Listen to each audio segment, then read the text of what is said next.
So basically, we've looked at, so far, discipline. And it was a lot of self-discipline, and from a leadership perspective, it also speaks very much to self-leadership, the attributes you need as a leader for yourself.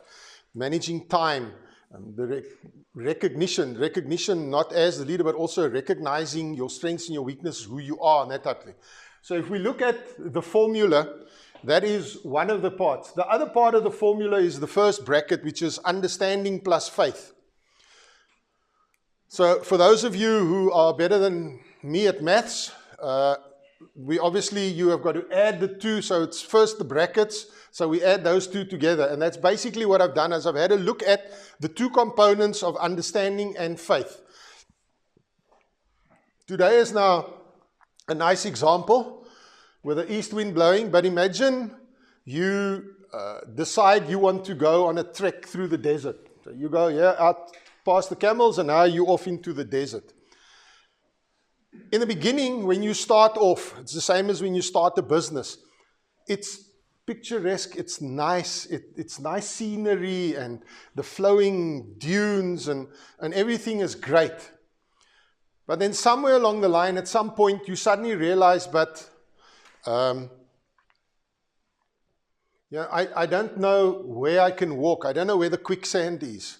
I don't know, is that a mirage I'm seeing, or is it an oasis? I don't know what's hidden under the sand. Is there some snake that's going to bite me or something? So then you start encountering these challenges. And as we heard, that is where the discipline comes in. That's having that self-discipline then to push through. So if we look at this, the two components, the understanding is then looking at understanding this environment, understanding the desert, understanding where the challenges are, understanding where your end goal is, where you are moving towards, what is it that you want to achieve. And the faith then links with it, because you then need faith in your abilities, you need faith in your end goal, in your vision, you need faith in the people that you are leading, the people that are helping you, your team and your organization that's helping you to achieve that end goal. If you understand where the challenges are and where the pitfalls could be, it doesn't mean that they go away. They're still going to be there. It just means that you understand how to deal with them. And in a sense, you can also expect them because you are aware of where these possible challenges could be. So the same in your business. If you're looking at any business, be it transport, car sales, estates, whatever it is, in any of your businesses, there's always some unknown involved. Yes, we do our homework. Yes, we do research. Yes, we learn to understand the market. But there's always an unknown. And if we look at what's happened in the last couple of years in the world, there's some unknowns that have actually nothing to do with your business. It's just a global thing, like COVID, which is one of the biggest examples. 1 minute everything is fine, and the next minute you get smacked off course, and then you need to adapt. So if we look at, and I'm going to take this TV off the wall just now. So if we then look at these two, the first one then being understanding, I've looked at 3 points, 3 things in a business that you need to understand. So firstly, if we look at Solomon, he's considered one of the wisest men that ever lived. He wrote the book of Proverbs. And Proverbs is a lot of lessons, biblical lessons, life lessons, relationship lessons, any lesson in your life, whether you believe or not, you can find in Proverbs. So you can go and read it. And Proverbs 24 verse 5 says that a wise man is full of strength, and a man of knowledge enhances his might. So the importance of understanding your business, understanding the environment and everything, gives you strength. It gives you the ability to sometimes be ahead of the pack, to be able to anticipate and what could possibly happen and start making plans ahead of time. except in some cases, especially with your macro environment, it's not always the case. There are things that happen that you don't always aren't aware of. Some people, depending on a specific industry, will pick up trends over time, and it will be easy to try and anticipate this. So if we look at what is it we need to understand, firstly, you need to understand your business environment. Brunt at the back there has often used an example. If you are selling tires, then you need to understand the environment. You need to understand what's involved. You need to understand the risks, the dangers. You need to understand what your competitors are doing. You need to understand what the needs and requirements of your client or your customer is, so that you can service those needs. You can't decide, I want to go into the tire business, and then when it starts getting tough, then you see the guy across the road is selling ice cream and everybody's going there. Now suddenly you want to sell ice cream. You need to understand, if you're in a business, you need to work in that business and you need to do it. And a lot of times, to bring in, we've been discussing at our church for the last couple of months about your calling. So your calling could be a spiritual calling, which it is, but your calling is also linked to a specific skill that you have. Okay, so in Afrikaans we say, jy is geroep, which is your calling, maar jy het ook 'n beroep, which is where your normal skills come in and the things that you do. So some people are naturally inclined to be technical, mechanics, artisans, that type of thing. Other people are more naturally inclined to be in training or education or guiding people. Other people are more inclined to sell a product or to develop a product. So you need to understand that. So understanding your strengths, understanding. The other thing that you need to understand is your team.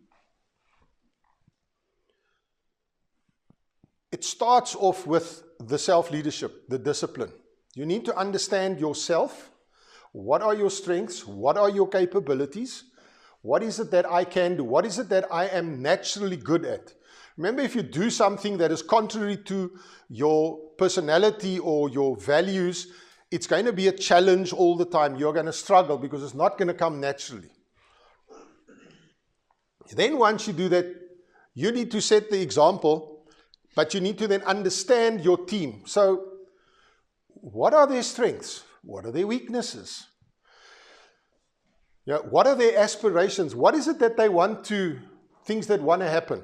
Do they want to be promoted? Are they maybe just there because it's a quick fix, they were retrenched and they need to pay the bills at the end of the month, so they're just looking for a stepping stone so I can get a salary at the end of the month and I can cover my bills, but the next best opportunity that comes, I'm gone. How committed are they? Are they invested in your business, in the end goal? Are they on the same page as you? And a lot of that's also going to depend again on your example that you set and your commitment. Monkey see, monkey do. If the boss isn't interested, the people aren't going to be interested. So those are things to look at. The other point that you need to consider is the need for continuous learning. Bless you. I've now mentioned a number of times, so fear of sounding like a broken record. Things change, environments change. Your micro environment, your macro environment, all of this changes continuously and things develop.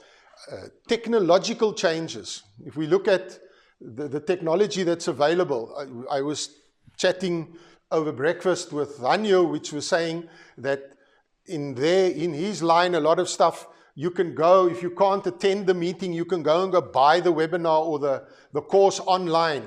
Those things were never available before. So technology has changed. Charlotte's just started off with working with laser technology and stuff.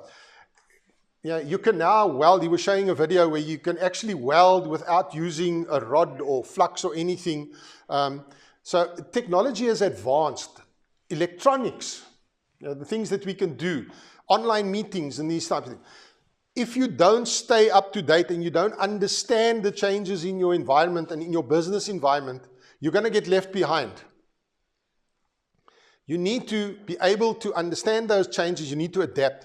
You need to also, with AI and all these things that are coming, you need to be in a position to be able to upskill your team.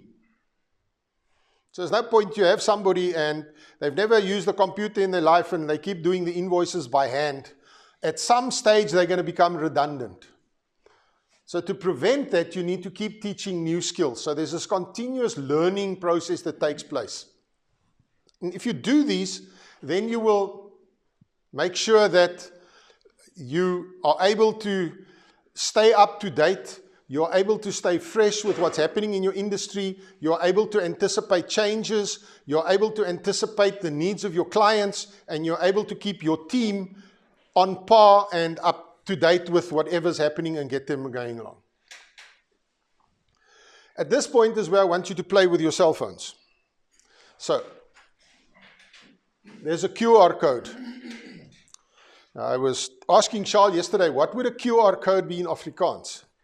Because the QR in QR code stands for quick response. So would it be a VR code, a vinnige reaksie? I don't know.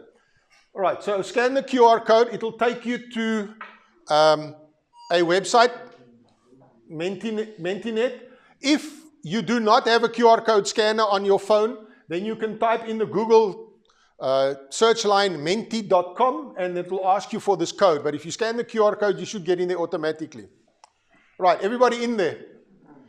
So this is now, in the previous chat, we were talking about letting somebody else control your time.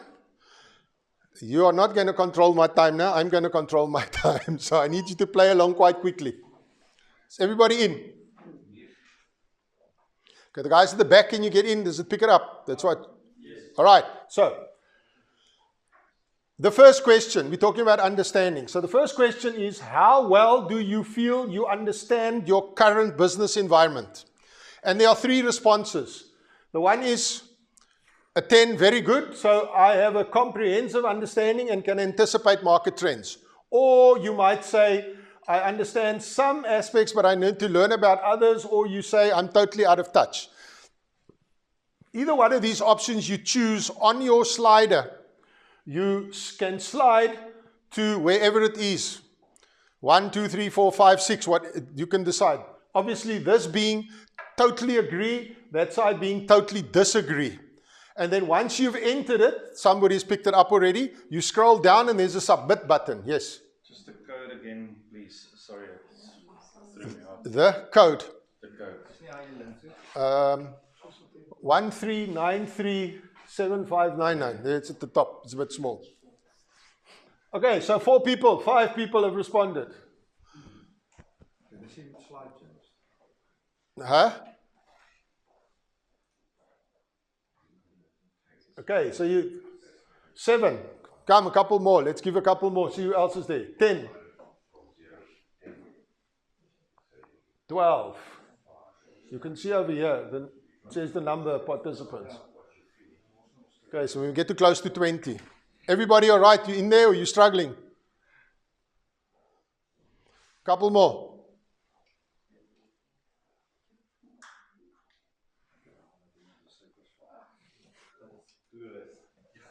Okay. Ek weet nie, but alright. Moenie worry nie. Code up at the top, 13937599. Okay, 15. Let's give another 1 or 2, then I can move. Otherwise, we're going to run out of time.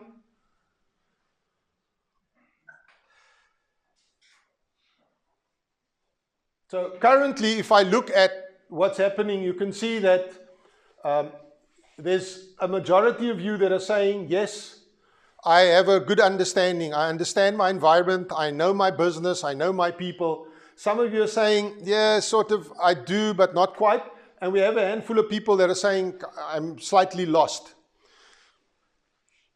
The point is that if you are either a pink or a red that you filled in there, it's important that you get to understand your business environment. If you want to be successful in your business, you are going to have to make sure. It now doesn't tell me who the person is that is there, but out of the group. So there are a handful of people.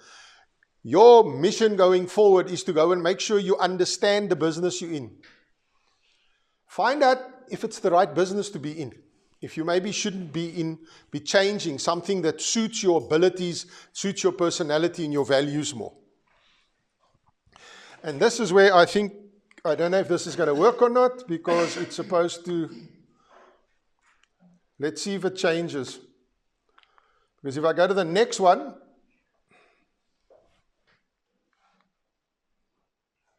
no, will you no need change there? You see. Does yours change, or does it say presenter hasn't changed the slides yet? Presenter hasn't changed. Okay, that's where my problem is. You see, because the other slide should have had that on it, it doesn't have it on it. So something went wrong this morning when we changed it. Okay, so that's now the problem. So that exercise goes out the window, because... Scan again. Hey? Should you not scan again? No, well, you can try scan again and see if you can get to this slide then instead. I did try and fix it this morning, but I mean, this is where my red line comes in when it comes to technology. That's why I have people like Brunt that help me with technology, because I struggle. Can you get in? Does it take you to that slide? Otherwise, we're just going to work through them and carry on.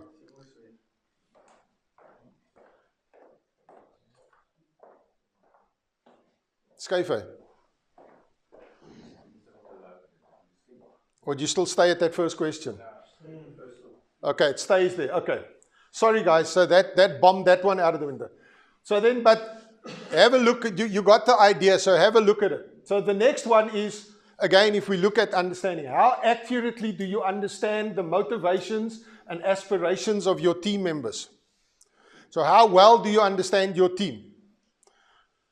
You have a deep insight into what motivates and drives your team. So you know your people. You have regular discussions with them. You sit with them. You have one-on-ones, and you know exactly what makes them tick. Or you could say, I have a general idea, but I'm not 100% sure of how they are doing, or are they okay, or do they really want to work here, or yes?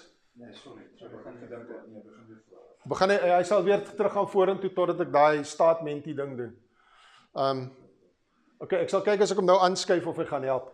And then the other one is, you know, it's challenging. You don't understand your people. You have no idea. The people work for you, and then suddenly half of them resign, and you have no idea why they resigned, and are they happy, are they unhappy, or what is the story?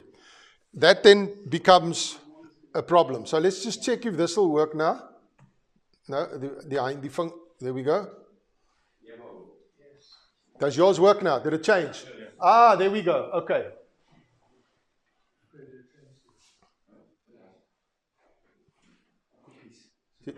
Huh? Cookies? No, but we didn't give you any cookies. We just gave you breakfast. Right, everybody there. Let's see. It's not sure. There, one.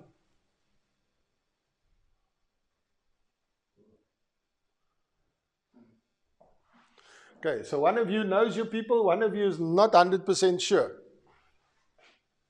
And now there's a lot more of you.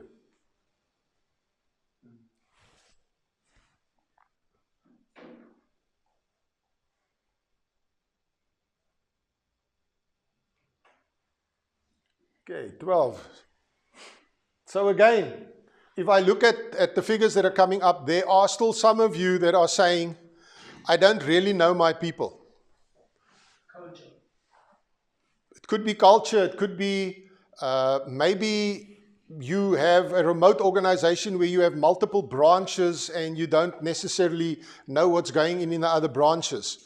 Or you don't have the time to connect with them regularly.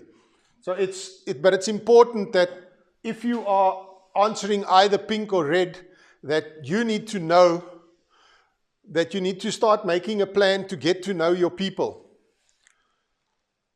In leadership, when it comes to relational leadership, one of the things that I do, the guys that are in sales, like Tevis, I always use a salesperson as an example. A salesperson, their success is measured by how much they sell. But the leader of the sales team, the sales manager, how is their success measured?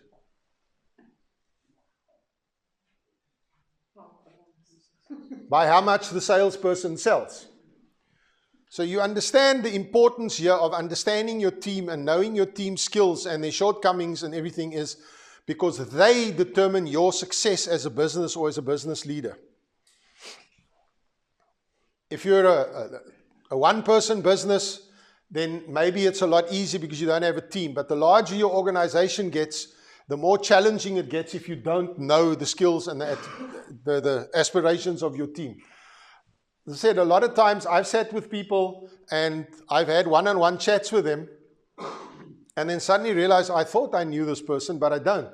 Because once they start opening up, then you suddenly realize but they have dreams and aspirations and they have other desires and ambitions within the team or the organization. And then you need to connect with those type of people. Net 'n vraag daar nommer 3 op die vorige slide en hier. Ja, Is eintlik 'n negative. eintlik ja. Hy moet eintlik groen wees of blou. Ja. Soos hy daar staan. I'll get there. With the next presentation, I will get it better. I've seen this used and I thought it was a cool idea, but I need to get there still. Nou, waar is ons nou? Let's see if it changes. This thing is messing with me. So, did it change on yours? All right, so we heard about understanding your environment, understanding your team. Now we're talking about the value of educating and of training and upskilling your people. So, how do you prioritize continuous learning and stay up to date with latest trends in your industry?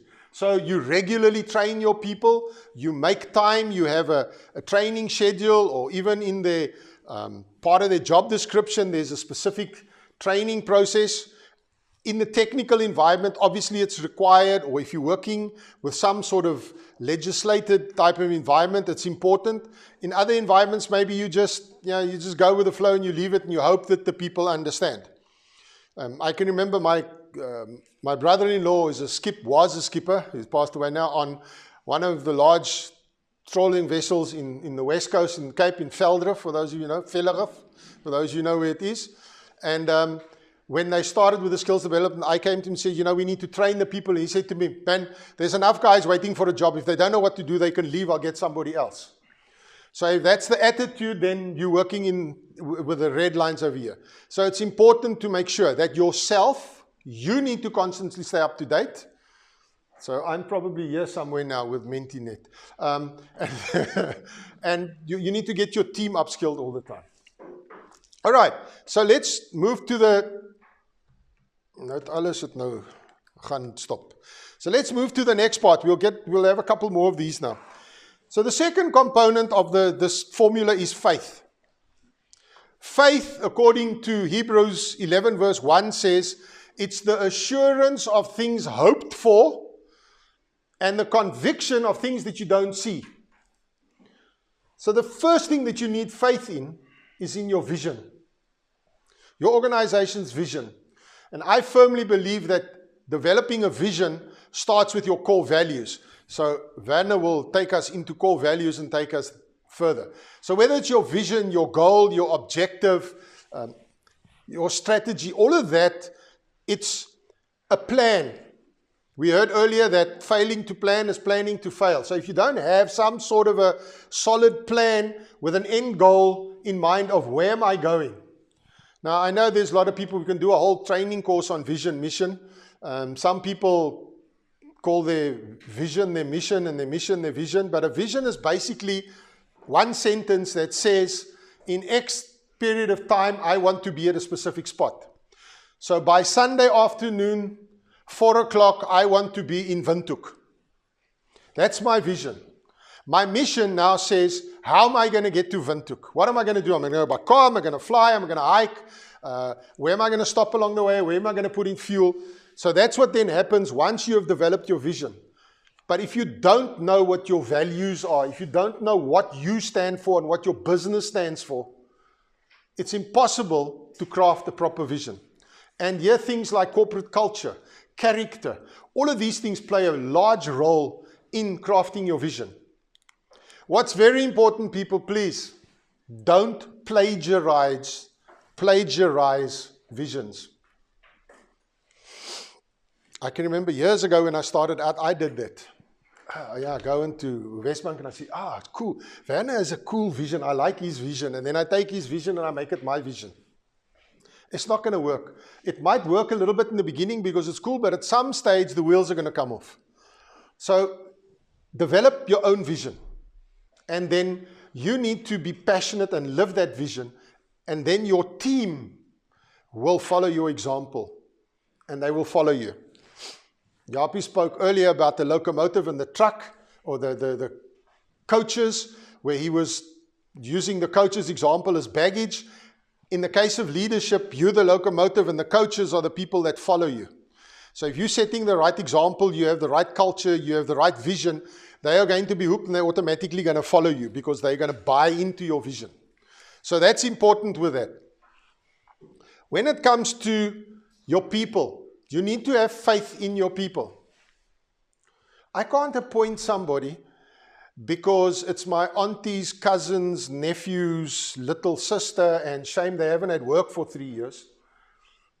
So firstly, it starts with I need to appoint the right people, the people that have the right skills, people that are going to help me to achieve my vision, to get to the goal of what it is I want to do. Otherwise, you're going to have what a friend of mine, Elias Canaris, refers to as corporate terrorists. So that's people in your team, like he says, they're in your boat, they're rowing with the one hand, and with the other hand, they've got a hammer and they're trying to make a hole to sink your boat. That's when people don't buy into your vision, when their aspirations and their goals for themselves are not in line with that of your organization. So it starts off with appointing the right people. Not saying you're not allowed to appoint your family, but make sure that when you appoint people, when they're in the business, that they are working towards the goal of the business. Many times, your personal value and personal vision for your life might not be 100% the vision of the organization. You might have to adapt for the organization. I find that a lot. I do personality tests and leadership profiling tests with people. Then you find out in some industries the person has one personality and they have a totally opposite leadership profile. That's because they've learned to adapt to the leadership position because they know it's important for the business. But the normal personality isn't natural. So it's a constant struggle to, maintain the corporate side of it. Faith in your people's abilities, as I said. So by that, having that faith in them, by you trusting them and trusting their skills and their abilities, they will eventually trust you more. And the more your people trust you, the less you have to sit and watch them all the time. And the less you have to manage them. You need to connect with them regularly, so you can't just leave them and let them go. You need to still, every now and then, have a catch-up session with them to find out how they're doing. Is everything still all right? Maybe their ambitions have changed. So as we go through life, sometimes our ambitions change a little bit depending on what our needs are. So you need to still have connection, but you don't have to sit and manage them 100% of the time, all the time. The last component is managing change.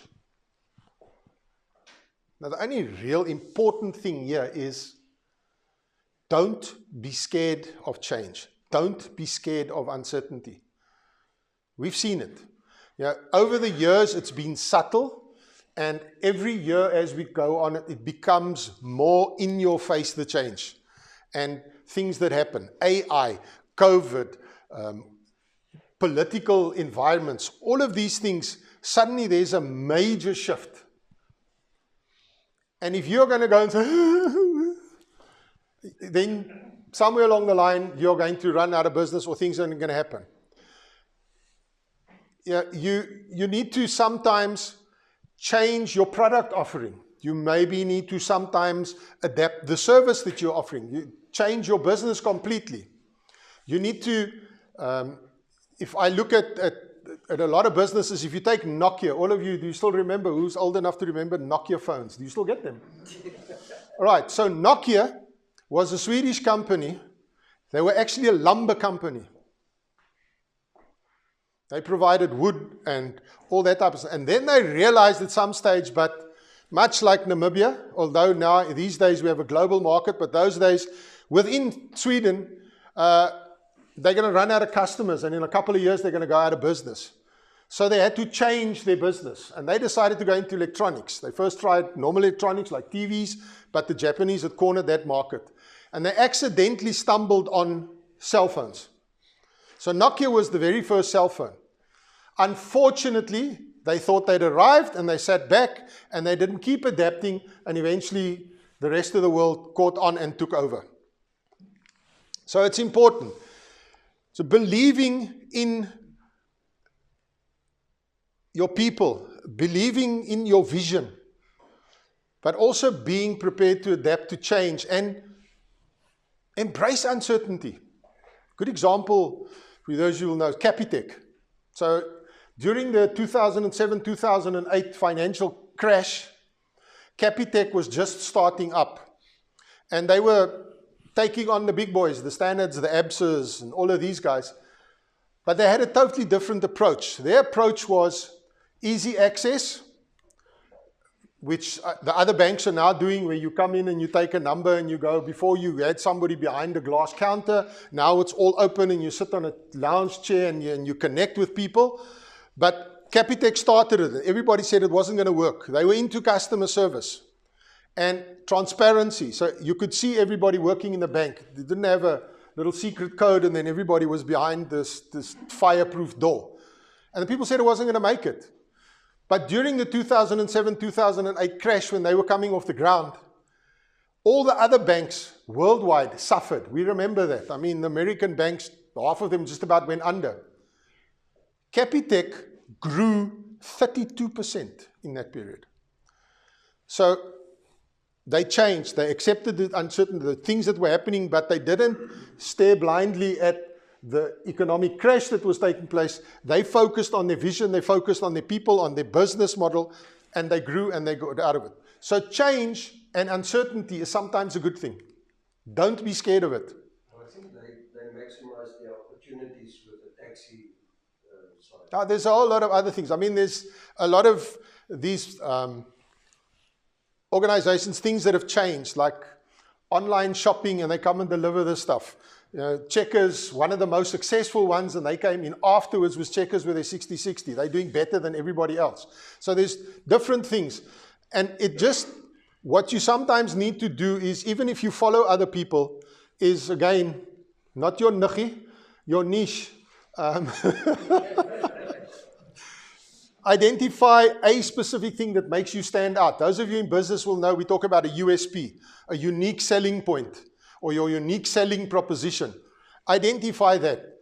But if you are going to get frightened and scared of change and uncertainty and what's going to happen in a year's time, then you're not going to be able to adapt to it. Because part of accepting uncertainty is anticipating it. To realize that nothing stays the same. Everything will change in time. Let's play with our cell phones again.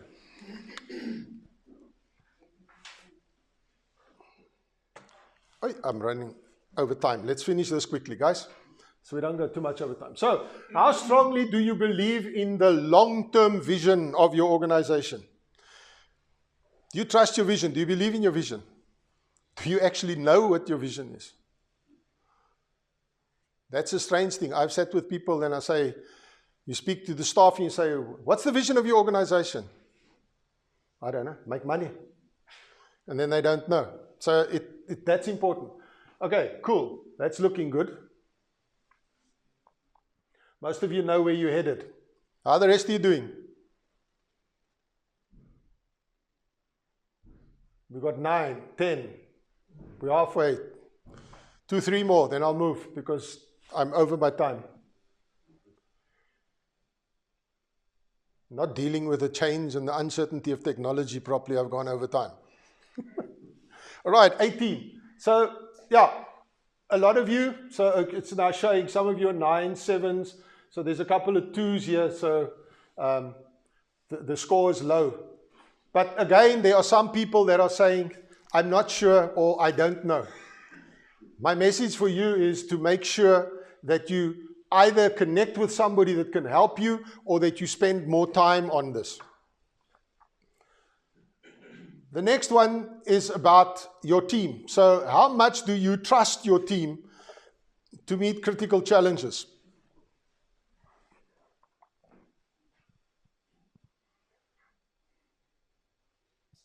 Do you see how I've adapted to uncertainty?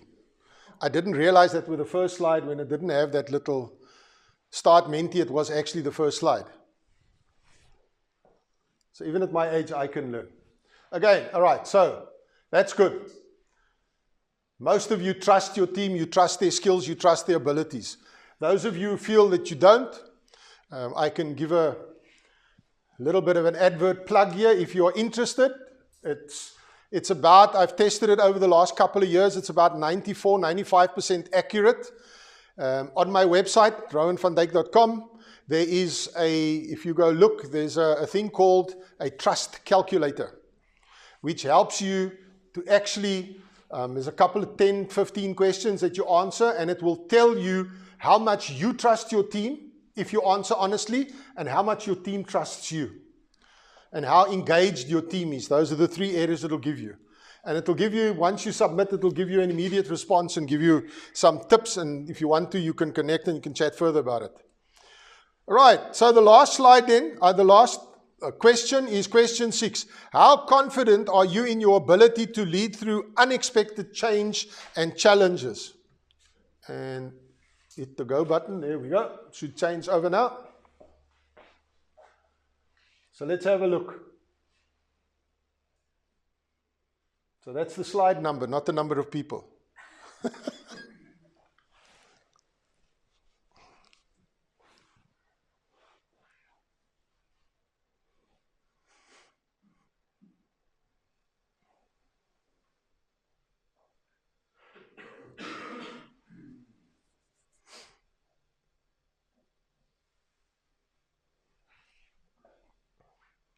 Okay, so you see this, the red one going up and down. So the first couple of people that score high, when they score lower, it averages out. This shows an average. If I do this, it shows me. There you can see. Okay, so that one you can see started high, and then it came lower, lower, lower, lower. All right, how many people I got there? 20, that's cool. Let's move. So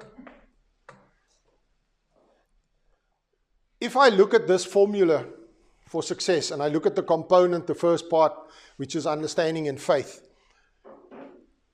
I feel personally that the two of them are in synergy with one another. They work together. They complement each other. For you to be able to exercise the faith and have the faith in your people and have the faith in your vision and your business, you need to be able to understand your people, understand the environment, understand the possible challenges, understand that you are continuously going to be learning and adapting. Your knowledge of your industry plus your vision is going to give you success. Your knowledge of your industry is going to help craft your vision. The skills of your people, your skills, and by understanding those skills and trusting in those skills, you will achieve success with your team, and your team will be successful, and they will be committed to your vision. Lastly, by empowering your team, by making sure that you're constantly updating their skills and cross-skilling and upskilling and teaching them new skills, and realizing that because of this change that you are not in control of, it's important to empower your people and train them, will also give you the success that you need. It's not the only part of the formula. Remember, the discipline is a vital component, so are the core values. But this is also, in its own, already an important part to the success of the team. So a quote that says, I just want to say, understanding equips us with the knowledge to navigate the terrain, to navigate your business environment, to navigate your specific industry, while faith forces us to take that step and to move forward and to face whatever challenges we get, no matter if we can see it or not. Like, I don't know the wind here, but I can guarantee you by the time we get to Walfish Bay, the wind's blowing there, If you want to go to the airport, you can't even see the road to the airport. So you drive by faith, that you have an idea the road should be here somewhere and the airport is in that direction. Right, the same, similar sort of thing. You need understanding in everything, your team, your environment, but you also need the faith on what then takes place and the skills of your team and your knowledge that you have to move you forward. Any questions? Or we're going to leave that till afterwards? Yes. You're all there? Okay, thank you.